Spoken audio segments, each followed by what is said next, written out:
Assalamualaikum warahmatullahi wabarakatuh. Apa kabar anak-anak semua? Semoga masih dalam keadaan sehat ya.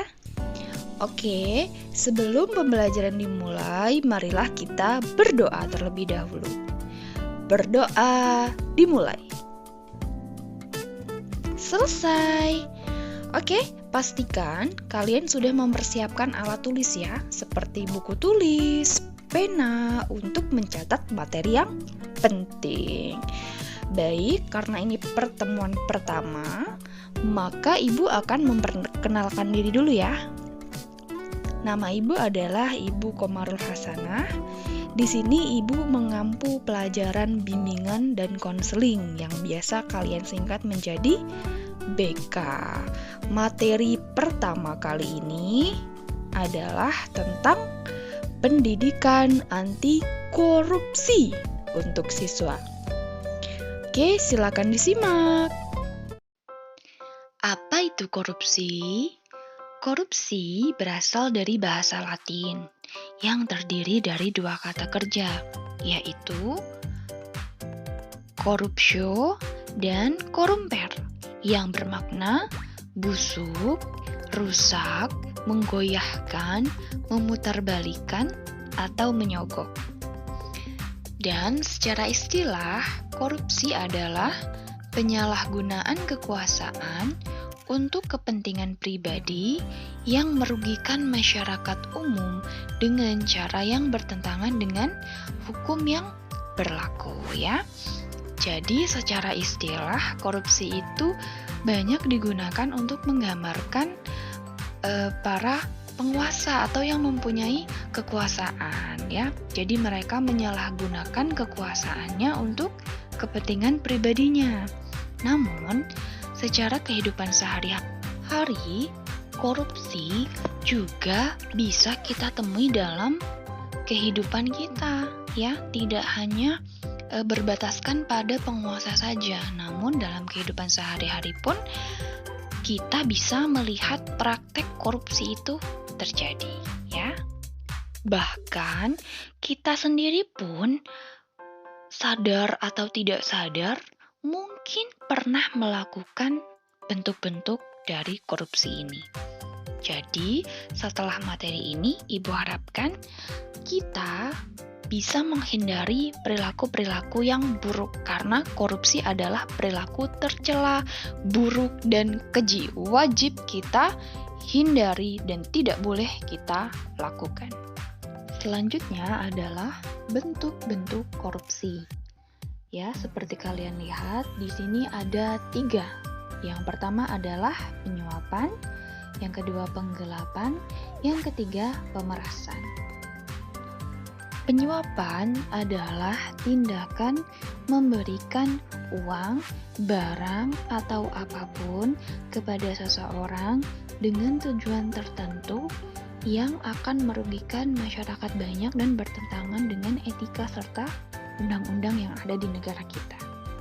Ibu berikan contoh, misalkan ada sebuah sekolah yang ingin menyelenggarakan pemilihan ketua OSIS.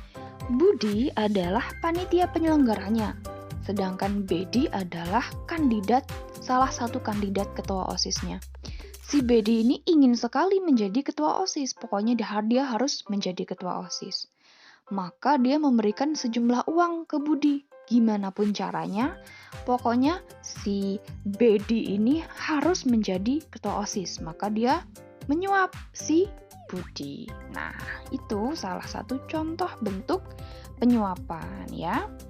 Kemudian selanjutnya adalah penggelapan. Penggelapan ini kegiatan mencuri yang bukan haknya, bukan miliknya ya. Misalkan ada orang yang bekerja di sebuah perusahaan ya, dia misalkan yang bagian keuangannya. Dia mau mengambil uang perusahaan itu untuk kepentingan dia sendiri, misalkan sama dia untuk mau beli tas yang harganya mahal sekali misalkan, padahal itu bukan uang dia.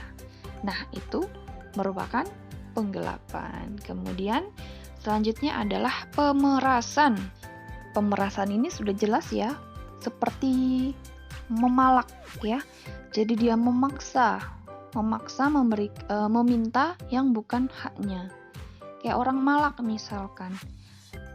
Sini, aku minta uang 10.000. Kalau enggak, kamu aku tinju misalkan, atau kamu aku tendang. Nah, itu ya.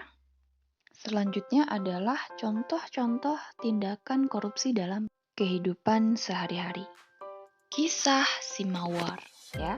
Si Mawar ini adalah bendahara di kelasnya. Jadi dia memegang seluruh keuangan yang ada di kelasnya, uang kas, uang buku dan sebagainya.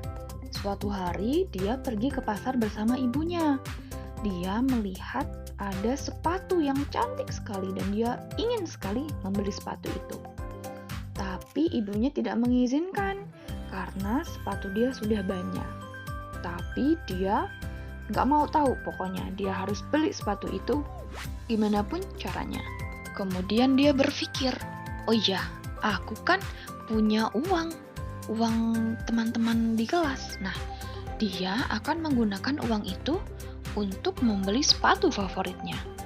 Bahkan dia sudah menyiapkan alasan kalau nanti ditanyakan oleh gurunya. Bu, uangnya hilang, saya nggak tahu di mana. Nah, hati-hati ya dengan perbuatan yang seperti itu.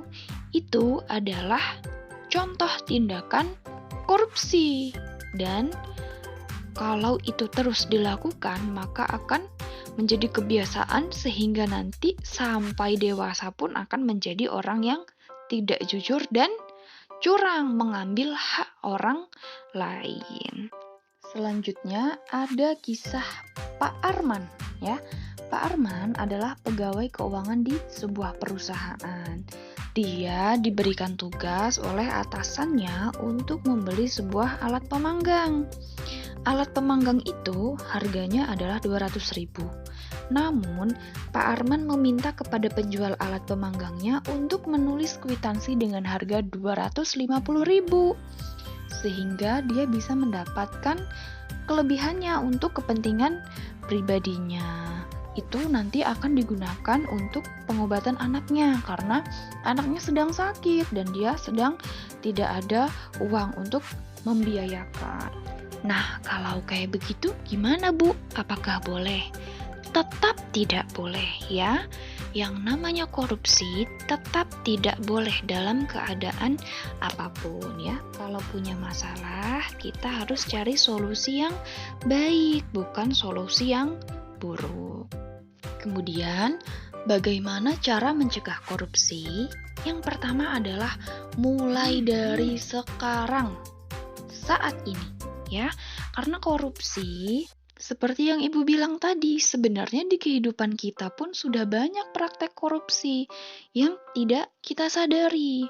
Maka setelah materi ini, mulai dari sekarang kita harus cegah korupsi, tidak boleh melakukan tindakan korupsi. Kemudian yang kedua nih, bertakwa kepada Tuhan yang Maha Esa. Ini sangat penting. Kenapa? Karena kalau kita mendekatkan diri dan bertakwa kepada Tuhan yang Maha Esa, maka kita akan terlindungi dari sifat-sifat keji dan tercela. Kita akan takut kepada Allah, kepada Tuhan apabila kita melakukan perbuatan yang keji. Karena semua agama mengajarkan kita untuk bersikap jujur. Tidak ada agama yang menyuruh kita untuk berbuat kotor, keji, apalagi melakukan korupsi.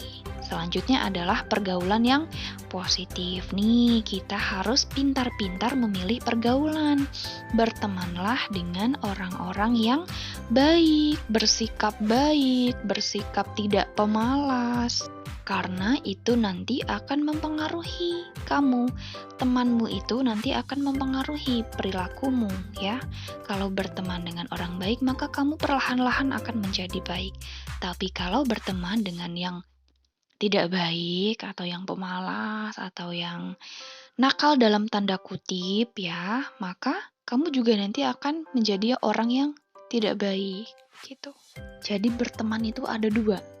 Berteman berteman biasa dan bersahabat atau kita suka main dengan orang itu. Nah, kalau berteman biasa harus dengan siapa saja, ya. Tapi kalau bersahabat, teman dekat, itu kita harus memilih yang apa yang baik. Kenapa? Agar kita juga menjadi pribadi yang baik, karena itu pasti akan mempengaruhi kita.